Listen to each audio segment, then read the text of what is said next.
আমরা এইটা কাজে লাগাই নিজেরা বাঁচতে চাই, দেশকেও বাঁচতে চাই। আজকের জীবনে যে সম্পদ মেনে এসেছে এবং সরকার কতগুলো অন্যায় নির্দেশ দেওয়ার মাধ্যমে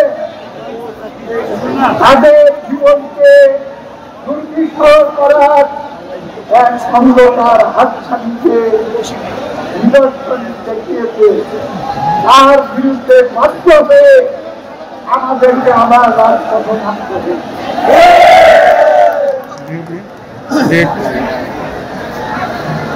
আপনারা নেতাদের কথা শুনেছেন, আপনাদের লক্ষ্য, আন্দোলনের লক্ষ্য এবং উদ্দেশ্য এখানে পরিষ্কার হয়ে গেছে। আপনারা অন্য কারণ সুযোগ থেকে টাকা চুরি করার দাবি করেন নাই, আপনারা কারো কাছে ভিক্ষা করার দাবি করেন নাই। আপনারা মনে করেন যে আমাদের হাত আছে, পা আছে, আল্লাহ তাআলা দিতে, আমরা এইটা কাজে লাগাই নিজেরা বাঁচতে চাই, দেশকেও বাঁচতে চাই।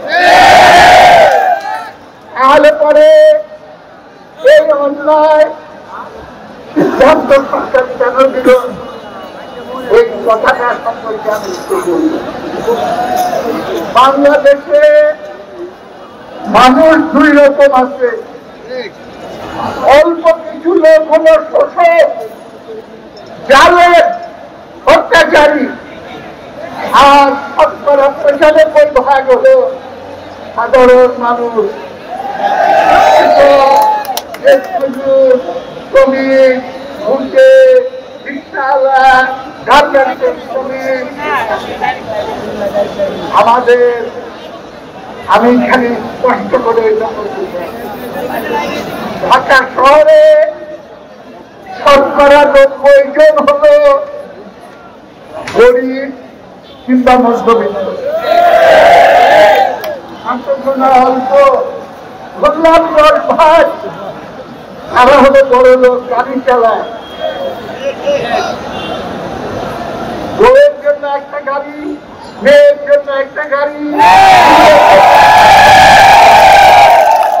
একবার একজন মন্ত্রী বলেছিলেন, কোটি টাকার গাড়ি আনাটা খারাপ না, এইটা হয়ে পড়ে দুনিয়াতে আমরা দেখাইতে পারবো যে আমরা উন্নতি করতে।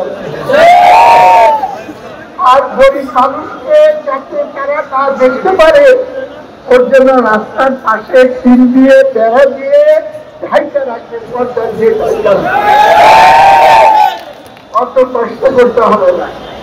তোমাদের 10 ভাগের জন্য ঢাকা শহরের 10 ভাগ আমরা ছেড়ে দিব, বাকি 90 ভাগ পরিবেশ দখলে দিয়ে দেব। 71 সালে আমরা দেশকে স্বাধীন করার সময় আমাদের যুক্তি কি ছিল? যুক্তি ছিল পাঞ্জাবিরা হলো সংখ্যায় কম আর বাঙালিরা সংখ্যায় বেশি, আমাদের বাঙালির ন্যায্য হিস্সা দিতে হবে। তারা ন্যায্য হিস্সা দেয় নাই, আমরা দেশ স্বাধীন করেছি। তারপরে একই যুক্তিতে আমি যদি বলি যে তোমাদের 10 ভাগ দিয়ে তোমরা যাও, দরকার হলে তোমাদেরকে চাঁদে পাঠিয়ে দেব, কিন্তু ঢাকা শহরে 90 ভাগ 95 ভাগ গরিব মধ্যবিত্ত, এই ঢাকা শহর তাদের